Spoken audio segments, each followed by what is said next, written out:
ഓം ശ്രീ ഗുരുഭ്യോ നമ.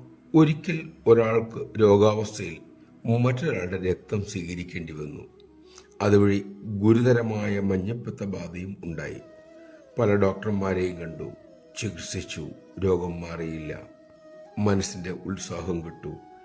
ഇനി രോഗവുമായി ജീവിതം മുഴുവൻ കഴിയേണ്ടി വരുമല്ലോ എന്ന ചിന്തയാൽ നീറുമ്പോഴാണ് അമ്മയെക്കുറിച്ച് കേട്ടത്. അങ്ങനെ ഒടുവിൽ മാതൃസന്നിധിയിൽ അഭയം തേടി. ദർശന സമയം തന്നെ ഈ ദുരന്തത്തിൽ നിന്ന് രക്ഷിക്കണേ എന്ന് അമ്മയോട് പ്രാർത്ഥിച്ചു.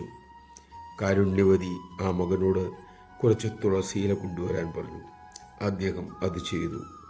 തൃക്കരത്താലെ അമ്മ തുളസിയില പിഴിഞ്ഞ് നീരെടുത്ത് ആ മകന് സേവിക്കാൻ നൽകി. അമ്മയുടെ സങ്കല്പം ആ തീരാ ദുരിതത്തിൽ നിന്നും അദ്ദേഹത്തെ കരയ്ക്ക് കയറ്റി. നമഃശിവായ. ഈശ്വരന് എന്താണ് മാറ്റിമറയ്ക്കാൻ കഴിയാത്തത്? ഈശ്വരനെ ആശ്രയിക്കാനുള്ള കരുത്താണ് നാം നേടേണ്ടത്. നമുക്കതിന് കഴിയട്ടെ. ഈശ്വരൻ നമുക്കരികിൽ മാതൃഭാവം സ്വീകരിച്ചു വന്നിരിക്കുന്നു. ആശ്രയിച്ചാൽ മാത്രം മതി. നമുക്കതിന് സാധിക്കട്ടെ.